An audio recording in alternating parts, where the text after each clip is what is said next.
Lights! Camera! Action! It's finally time to meet up with everyone! Paimon even dreamt of making the film last night. If Paimon remembers right, we're meeting at Hotel de Boer. Let's get going!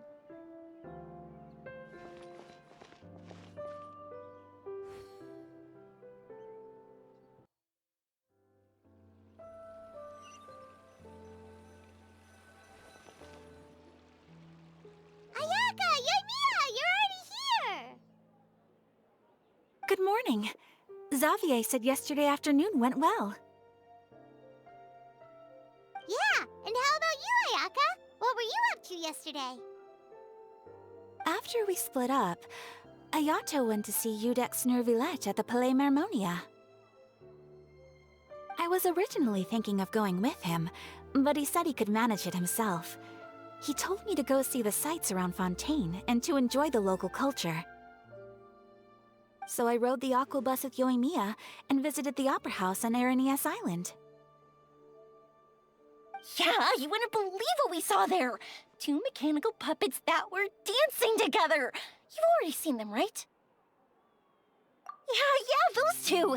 Amazing, aren't they? We sat and watched for quite a while. It was mesmerizing. Like we could keep watching them forever. Oh, it was the same for us the first time we saw them, too! Afterwards, we went swimming at the beach! Well, diving, to be exact. It was the first time I ever breathed underwater! I held Ayaka's hand and we counted down together. 3, 2, 1, and then splash! We were beneath the waves. At first, I didn't dare to open my mouth. But once I couldn't hold my breath any longer, I decided to take a big breath in. Turns out the water wasn't as salty as I imagined. It didn't really taste like anything at all. Before I knew it, I was breathing like normal down there. It was an amazing feeling. Ayaka said I was too nervous and needed to loosen my grip. She got used to everything way faster than I did. I knew that the Traveler could do it, so I had no doubt we could do it too. That helped me feel at ease as soon as we dove in. The underwater world in Fontaine truly is beautiful. I love seeing the romaritime flowers blossoming underwater, like little candles lighting up the streets at night. Yeah, and there were so many creatures that we've never seen in Inazuma. Like those fish that shimmer like a sword blade. Whoosh! Oh, and those big fish that call when they see people. Oh, you mean Hunter's Rays and Blubber Beasts! I just love the name Blubber Beast. Just wait till Pops and the others hear about this. They probably won't believe a word I say.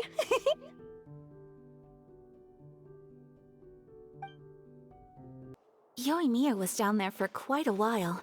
It was dark before we finally rode the aqua bus back to the city. I figured she'd want to sleep in today. Yeah, even I was worried that I wouldn't be able to get up. I still felt like I was drifting in the waves when I went to sleep last night. But as soon as I woke up today, I remembered that we'd all be shooting a film together, and I was ready to go.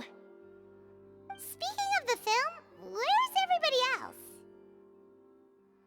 My brother and Xavier were speaking to the restaurant owner about using the place as a filming location.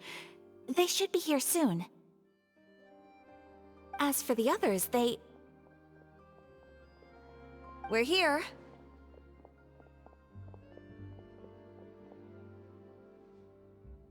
Please excuse my tardiness. I just finished the Special Patrol's 6-mile morning jog.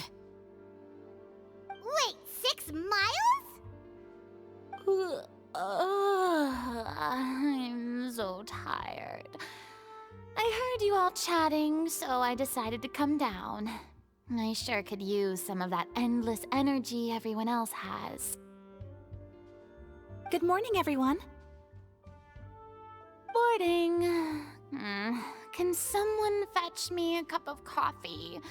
More milk, hold the sugar. Sure. I'd be happy to do that for you. No, you can't go anywhere. Please, have a seat over here so I can get started on your makeup. Ugh, the last thing I want is coffee stains on my costumes. I can get the coffee. It's the perfect job for an assistant.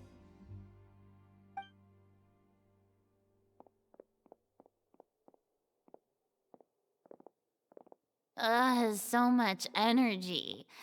Seriously, what's her secret? Oh, Ymira's always like that. But you sure look exhausted, Farina. It's because you're not used to waking up so early, huh? Of course not. I spent the whole night reading the novel from cover to cover, marking sections that either need to be omitted or adapted. Wow. Paimon didn't expect you to be so thorough.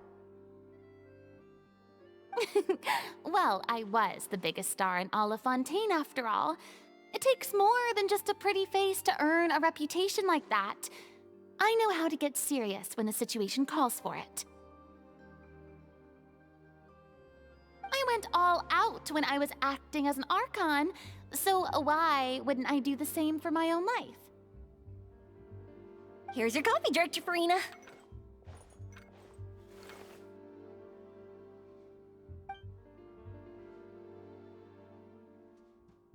Oh, thank you. The sound of being called director and the aroma of coffee feels almost as refreshing as hearing the birds chirping in the morning. Ah, it seems everyone has managed to arrive on time.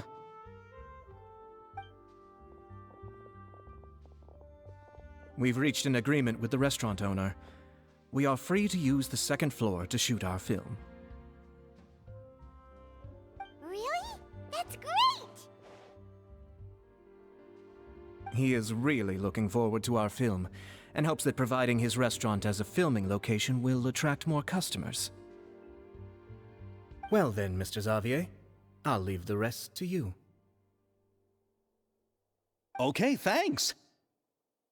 First, I'd like to introduce our new members. This is our prop manager, Veronique. She'll be in charge of all the film's props and items. And this is Bonneau, our lighting technician. He'll be in charge of lighting and illumination to set up each scene's atmosphere. Wow. Sure feels like we have some real professionals joining the crew now. First of all, please allow me to first express my sincerest gratitude to everyone in the crew. When my investor informed me yesterday that he wouldn't be able to provide the funds, I really thought that this was the nail in the coffin for this film. I had no idea that I'd find so many people willing to help me on such short notice. Thank you. Thank you all from the bottom of my heart. No need to be so cordial, Mr. Xavier. We're all honored to be a part of this. Your works made a profound impression on me when I saw them back in Inazuma. I am sure that someday, this film will be remembered as a prime example of cultural exchange between Fontaine and Inazuma. Yes, the story is the reason I agreed to join. I can't bear to even imagine what this film would look like without the very best director.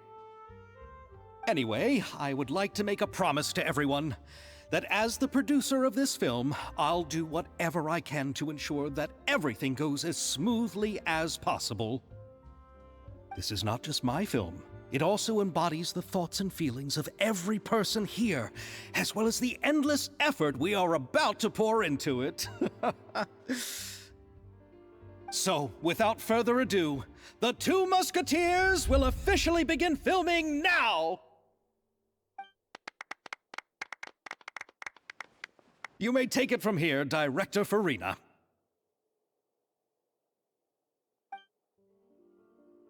All right, listen up, everyone.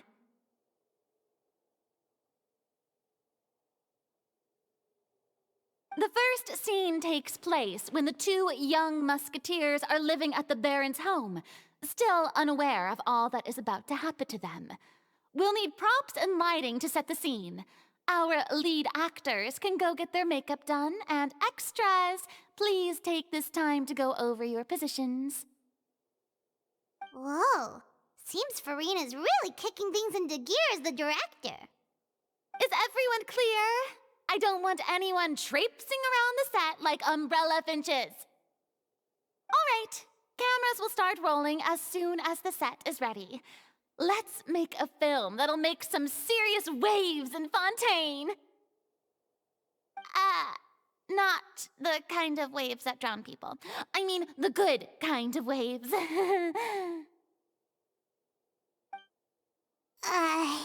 Seems like she's still a bit traumatized by that. Anyway, let's go see if there's anything we can do to help.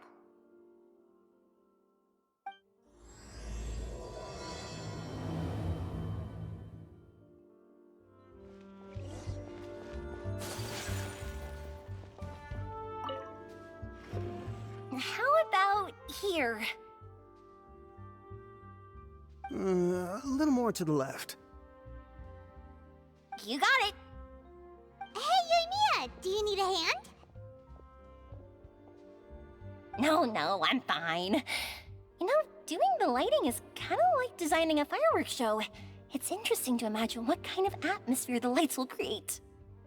I heard that the Traveler will be operating the camera and Paimon will be the clapper loader, right? Those roles are just perfect for the two of you. Really? Is that because it'll be easy for Paimon to hold the clapperboard while flying? Well, sure, there's that, but that's not exactly what I meant. I just think that after all your journeys together, you two must have developed a super close bond and just naturally know how to work with each other. If I'm not mistaken, the director will want the cameras rolling as soon as the clapperboard goes clack. Oh, I see. It's amazing to see the magic behind filmmaking.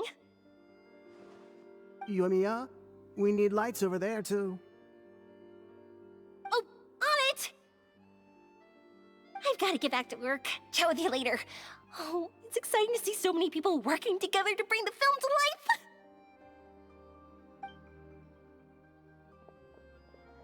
Seems like Yoimiya's really getting into it. But she was right. We do have a super close bond, don't we? Paimon's really happy to hear that.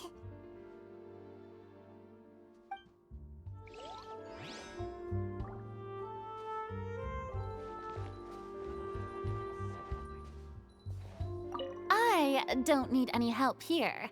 Why don't you try asking someone else?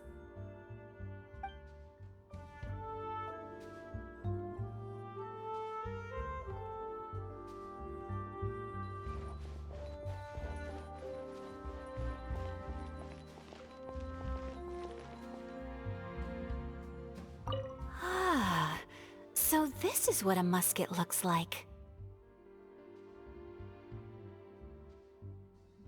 Not exactly.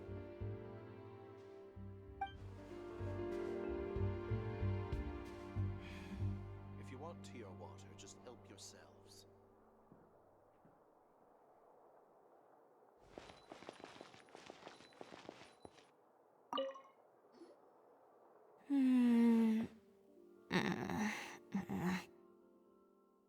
Ayaka has mentioned you to me before. She said that you two were great friends when you were kids. No talking. I'm thinking about how to do your eyeshadow. Ah, yes. To help me really look the part. To achieve a more young and naive look for this scene. Are you saying the wrinkles around my eyes are too deep? You just have too much of a calculating look in your eyes. You sure don't mince your words. It seems you really haven't changed much. Quiet.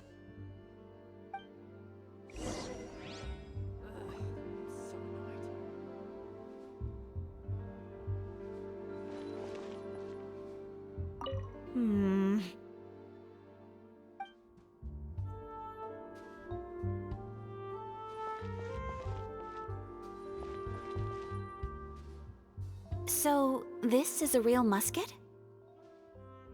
No, it's just a prop weapon. Not bad. Have you seen a real musket before?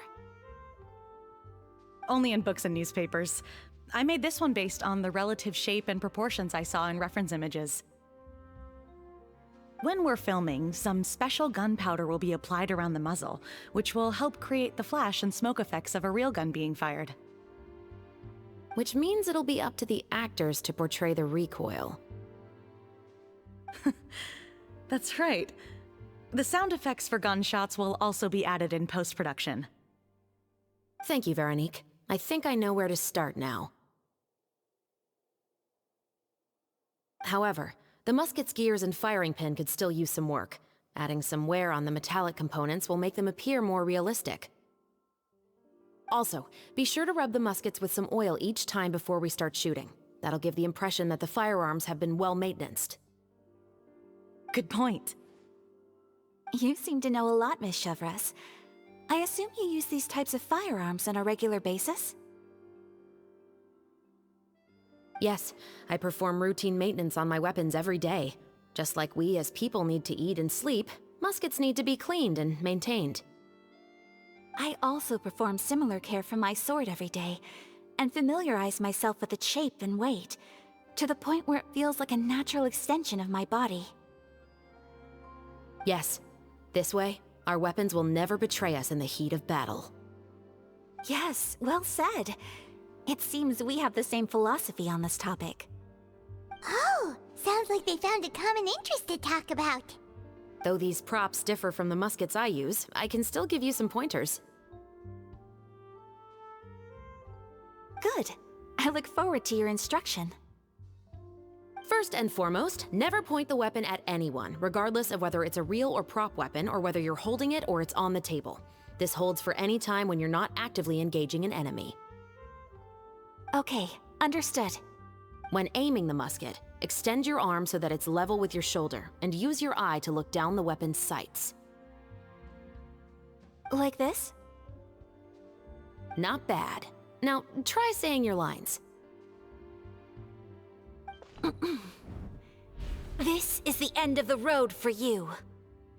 Good. Now turn your body a little. That way, you'll give your enemy less of a target to work with. And relax your shoulders. Here, allow me to demonstrate. This is the end of the road for you. Huh. Excuse me, Miss Chiori.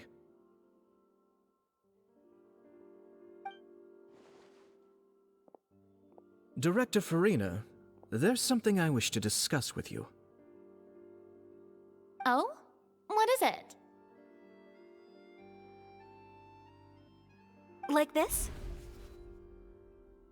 Yes, much better. What do you think? I do see your point. But are you sure you wish to do this? I believe it would be most fitting. Well, if you insist. All right, I understand. Miss Ayaka, Miss Chevres, could the two of you please come over here? Huh? What's going on? Are we gonna start filming now? Let's go see. What is it? I have a question for you, Miss Chevres. Would you be willing to play the role of a musketeer? What? To clarify, I would like to turn over my role to Miss Chevres. But brother... Don't worry, Ayaka. I actually view this as a good thing. I was becoming troubled trying to set aside some time to speak to the staff at the Palais Mermonia. I would like to have some conversations about the cultural exchange between our two countries, and I've heard that the bureaucratic process here can get rather complicated. Now, I will be able to focus on my work. Besides, you also know that I'm not really one for public performances. Are you really sure? From a director's point of view, I also felt like the relationship between the two musketeers in the original story could be improved. The older brother in the story plays the lead role with his overbearing character, but this causes his character to overshadow that of his sister, and the theme of the two supporting and relying on each other isn't conveyed very well. But if we were to change the siblings to two sisters of a similar age, then that aspect of the story might come through more clearly. Also, I've seen you instructing Ayaka. That cold and dignified personality is exactly what we need for the older musketeer. Of course, even with all these insights, the decision should still be made by Miss Shevrёz.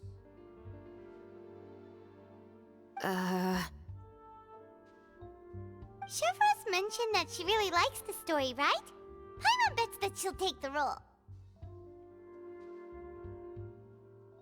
All right, I'll take the role. Good. It's decided then. I'll get started on making edits to the script. We'll also need to make some immediate adjustments to the lighting, props, and costumes. I have a feeling that our adaptation will be even better than the original story. You're doing a great favor for me, Miss Shevrёz. You have my gratitude. Don't mention it. I like this character, so if anything, I should be the one thanking you. Well, since my brother is the one who brought up the idea, I suppose there's no need to worry. Let's go, Miss Shevrёz. I look forward to working with you. Please, just call me Shevrёz.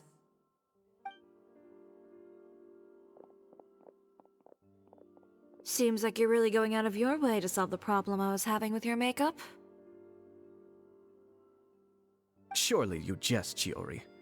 I assure you that I was mostly motivated by a desire to spend more time on formal business. Oh, come on. You really think I'd buy that? According to what I've heard from Ayaka, her brother is someone who can juggle 10 different matters at the same time. I'm sure you have other reasons for backing out. Perhaps. Ayaka always said she wanted to go out and see more of the world, just like the Traveler. But I feel that she needs not only to see other nations, but also to make some different kinds of friends. I think it would be harder for her to make new connections with me constantly by her side. I would like to give her some space. Alright, go on. Spoil her some more.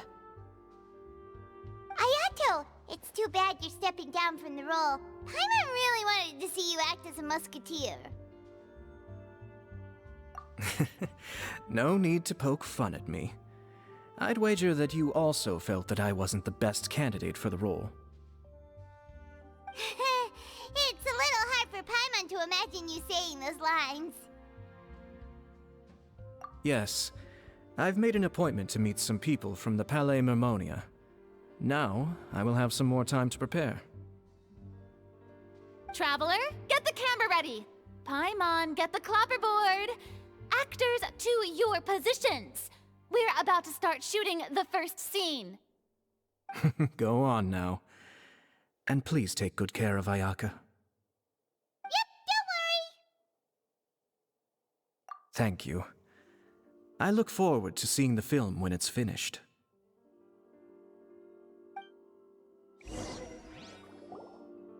All right, now that we're all here, let me help set the scene for everyone.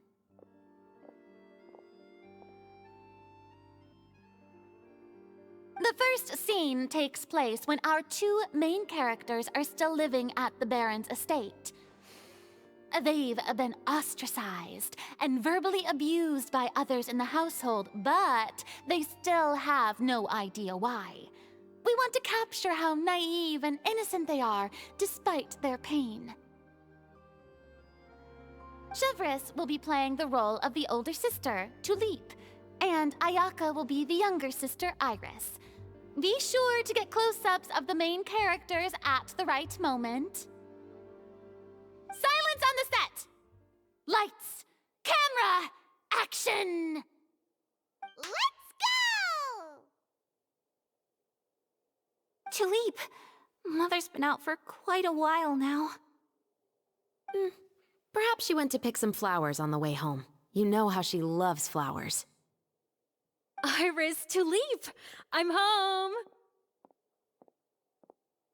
Mother! You were out for so long, we were beginning to worry about you. I'm sorry, but I'm back now, safe and sound. Here, I brought your favorite treat, apple turnovers.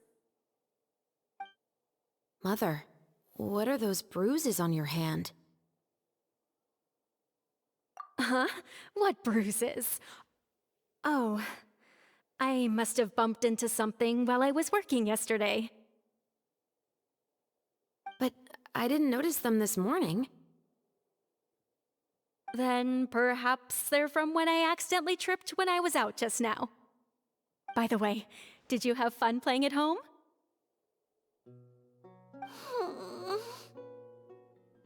What's the matter, Iris? Well, we've realized that no one really wants to play with us. They even took Iris's doll and spat at us. And they even called us names. They said we were... Shh! It's all right, don't worry. Girls, listen to me. It doesn't matter what anyone says. Don't listen to them. No one can define you with such words. You both have wonderful lives ahead of you. Just like your names. You will both blossom like beautiful flowers. Maybe your time to blossom hasn't quite come yet, but one day, you two will bloom more beautifully than anything else. Don't let the soil you're in now ruin your future beauty, understand? My dear daughters. And cut! Not bad. The actors' emotions were all on point. Let's keep that take. Also, if our clapper loader could avoid shouting at the start of the scene next time. Oh, got it. Great. I was a little worried that my nerves would get the better of me. What about you, Chevros? I felt fine. The lines weren't too difficult at all. Seems like Farina must have adapted the role nicely. You two were great. I couldn't tell it was your first time acting in a film. You should have more confidence. Thank you for your encouragement. Positions, everyone! We'll move on to the next scene after we try a few more camera angles.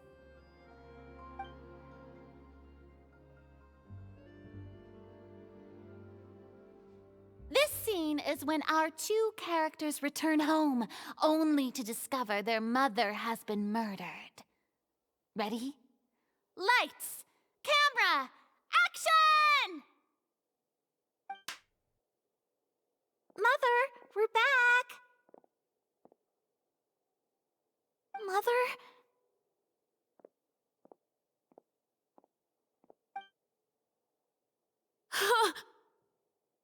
What's wrong, Tulip? Iris, stay away! Huh? Why? What's... Mother! Mother... She's...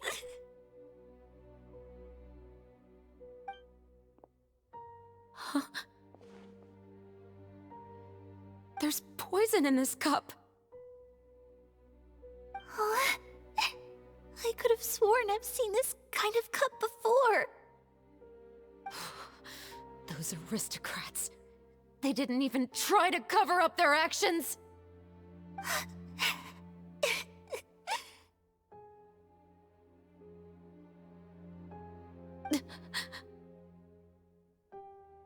Iris, we need to leave this place. Leave? But now that Mother is gone, Where can we even go? Anywhere. All I know is that we can't stay in this house. But are we just going to let them get away with this? We'll have our revenge, I promise you. Just not right now.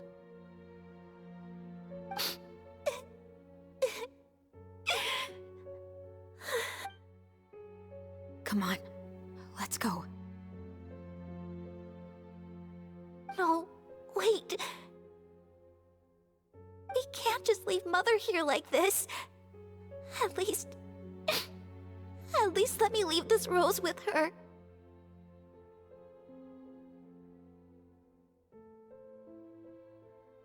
That's why we went out in the first place. To buy her this flower. All right. Goodbye, Mother. We'll avenge you. Someday.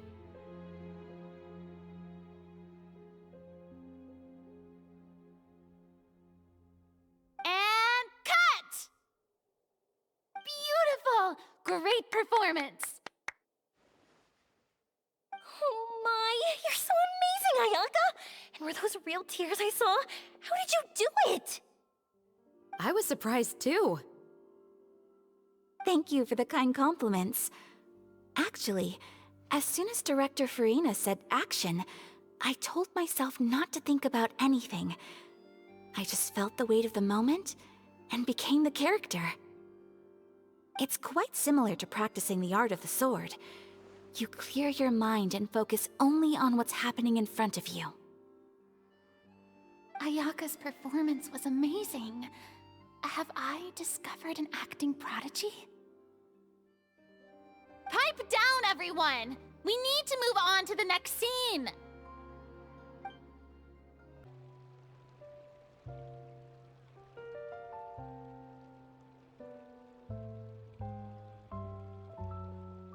Huh?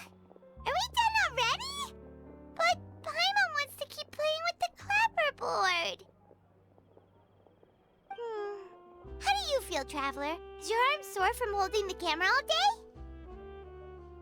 Good work, you two. You too, Shevrёz. You were quite the actress today. I've read this novel many times before. I have a good grasp of my character's mindset. Anyway, do you remember my request from yesterday? Oh, right! We were having so much fun that Paimon nearly forgot! You have a case where the murders seem really similar to the cases in the novel, right? So, how are they similar exactly? In the story, the main characters grow up to become two musketeers, always using their guns to carry out their revenge. And on each of the victims, they place a rainbow rose as a signal that they've returned. Yes, that's correct. We found rainbow roses just like in the novel. Seems like you're connecting the dots now. Oh, that does sound pretty concerning. Especially after seeing the script today. Oh, now Paimon can't stop wondering what kind of ulterior motive the murderer might have. What do you think, Traveler? You're smart. Paimon wants to hear your thoughts. Good. On behalf of Fontaine's Special Security and Surveillance Patrol, thank you for your dedication to justice. There's no time to lose. We should start investigating right away. Follow me. Huh? Right now? But we just got done filming all day. Paimon's so tired. The most valuable intel always comes after nightfall. They are like small, remote islands in the middle of the sea. If you don't stay vigilant, you will pass right by them in the fog. That's how one of my favorite books always puts it, at least. So, where are we going right now? Let's start by checking out some workshops that sell mechanical components. If the culprit is making their own weapons, it's very likely that they'll visit those sort of places.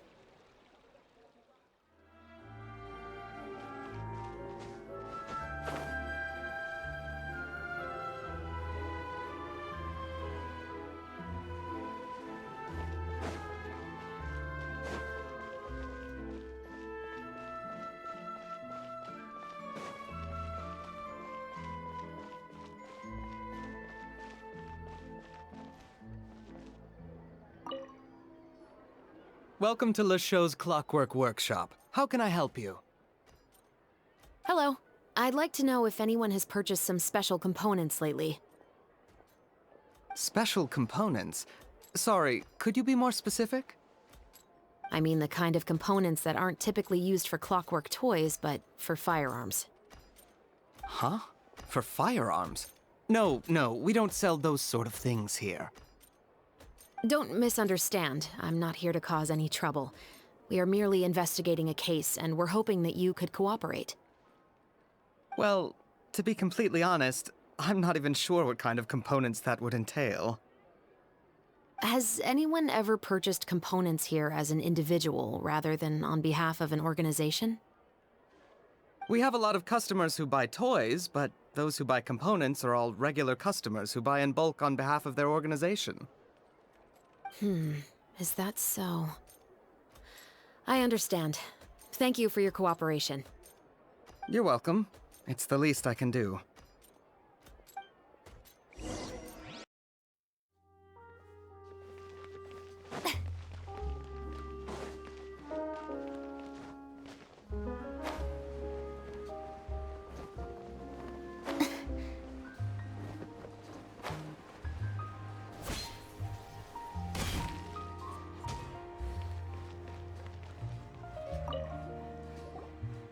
Oh, hey, Chevreus.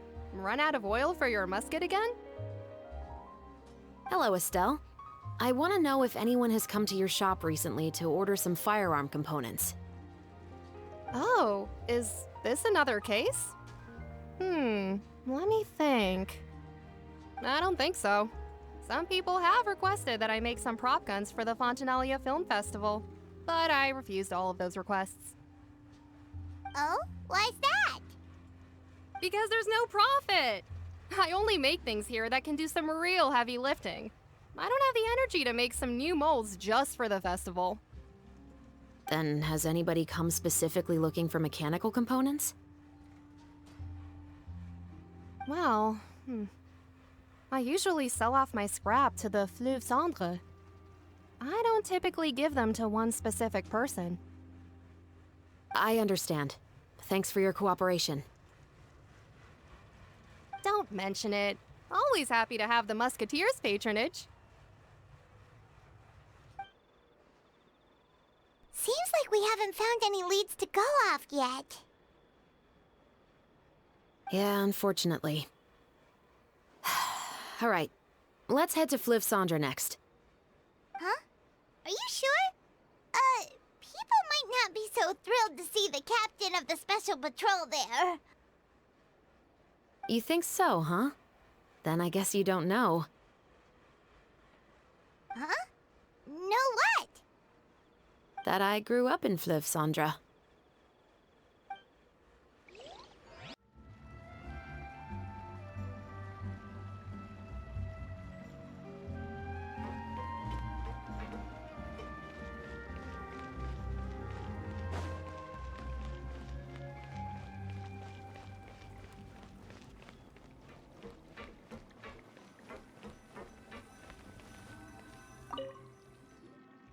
What's all this?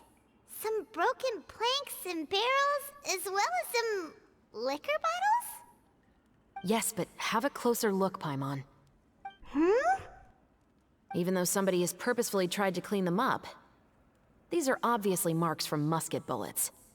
In other words, someone was here trying to improve their shot. They were using the barrels and bottles for target practice. Could it have been the killer? Your guess is as good as mine. Although many people at Fleuve Cendre own guns, few hide the fact from others.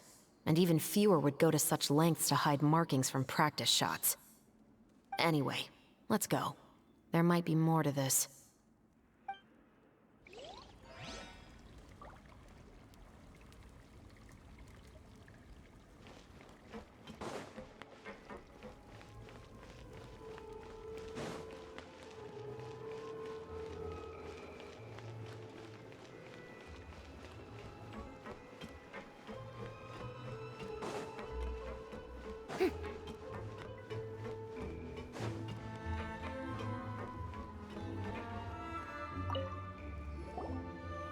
hello. I'd like to ask some questions.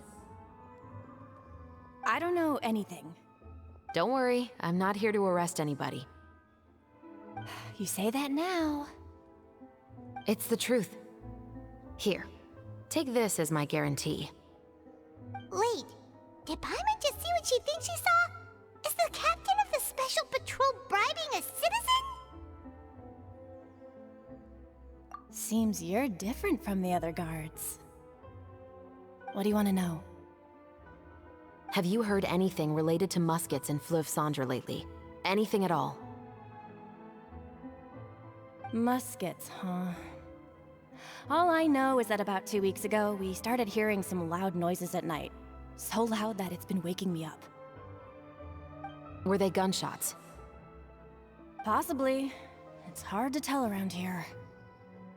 Someone's house collapsing, a pipe exploding somewhere, it's all the same. But the noises I'm talking about definitely happened after I fell asleep. Do you know where the noises were coming from? I don't remember clearly. Is it that you don't remember, or that you need to think about it some more?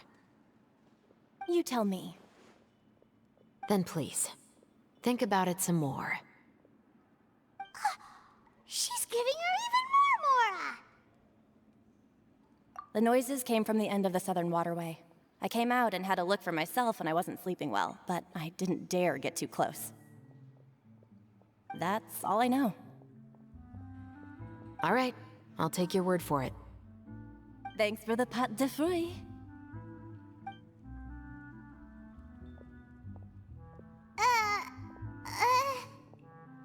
No need to be surprised.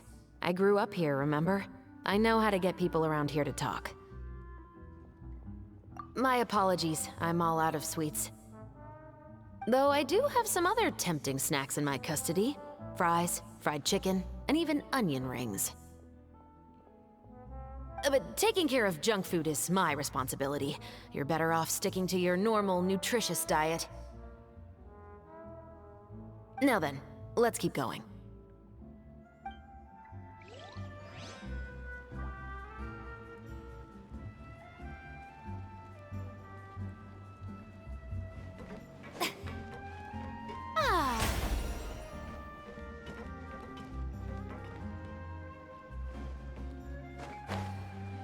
Adventuring underground is way more fun than I thought.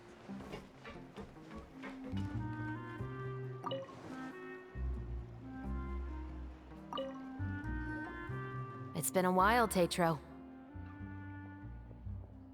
Please, just get on with your request. I want to know if you've heard anybody talking about muskets lately.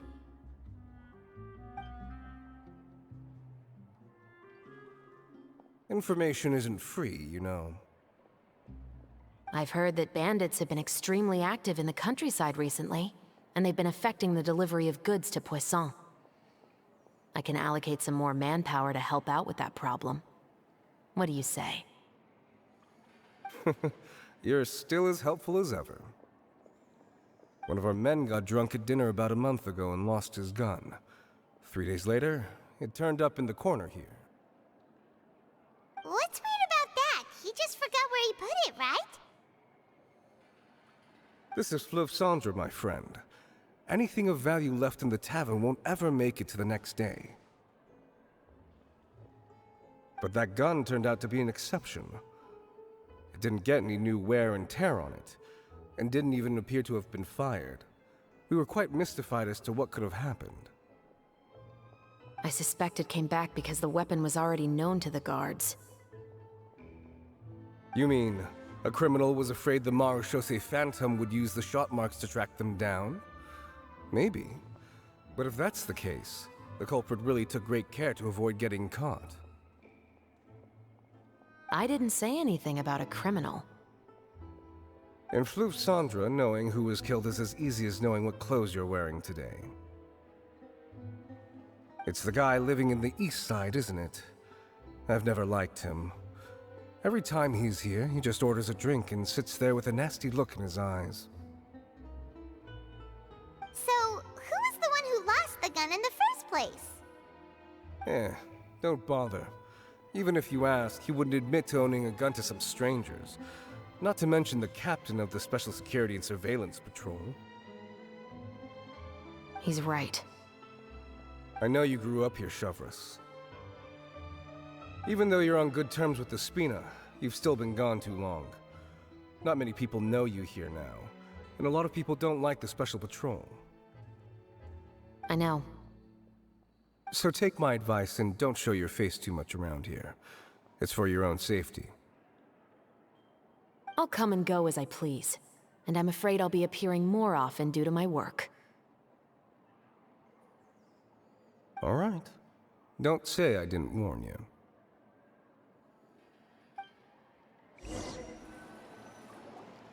Seems like that's all we'll be able to uncover for today. Paimon feels like we managed to learn a lot more here than up on the surface. Yes. Assuming that everything we found is indeed connected to our suspect, then their timeline was probably something like this. A month ago, our suspect found a gun and took it home to disassemble it. Once he'd figured out its mechanics, he brought it back. In the following weeks, he used some parts to create his own makeshift musket, and took it to the Fleuve Cendra for target practice.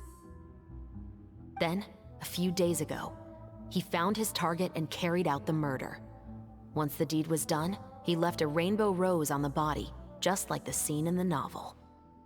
That all makes sense to Paimon, but we're still no closer to figuring out the killer's identity! The deceased was a resident of Fleuve Cendra. It's said that he was a poor, solitary man. Yeah, that's also something I'm trying to figure out. If we are indeed following the novel, and there's a story behind the murder, then this murder should be an act of vengeance. But according to our investigation, the deceased didn't have any enemies. He was no saint, but no one's heard of a rival who hated him enough to shoot him dead, much less care to leave a rose on his body. What message is the killer trying to convey, and to whom exactly? We've thoroughly investigated that possibility. He claims to have spent the whole day at the Opera House on the day of the murder, and the staff there have confirmed his account. Okay, so he has an alibi. Not only that, he lacks a credible motive as well. He has a family of his own, and both of his parents are still alive. I've looked into his records. He was adopted at the age of 6, and all the proper procedures were followed. There are also records of him at an orphanage before then. In the story, the mother of the 2 musketeers was murdered after the children turned 10. Of course, he could have changed the children's ages, but I don't want to assume anything without evidence. More importantly, I've also had a chat with him in person. He didn't seem like the kind of person who would pull the trigger to kill a man. Then, what should we do now? We have all this new information, but it doesn't help us move forward. Investigations take time. I didn't expect us to catch the culprit in just a single day. How about this? Let's spend the next few days filming with the crew. We can continue the investigation once we're done with the film. I'm sure that given time, new leads will present themselves.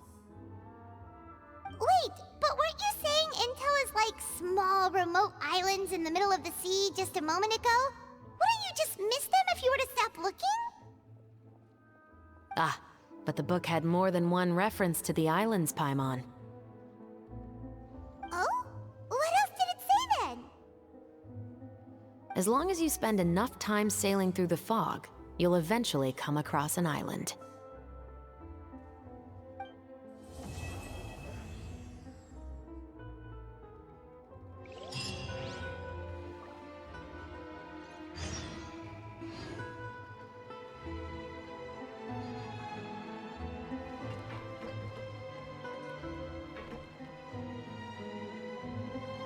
What?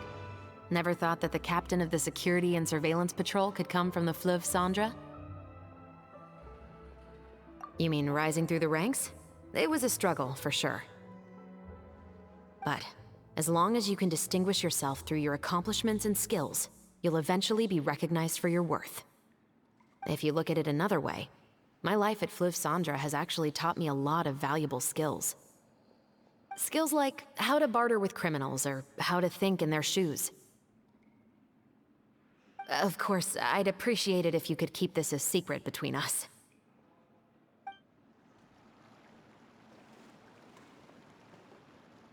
Whatever business you're in, you gotta keep up with the changing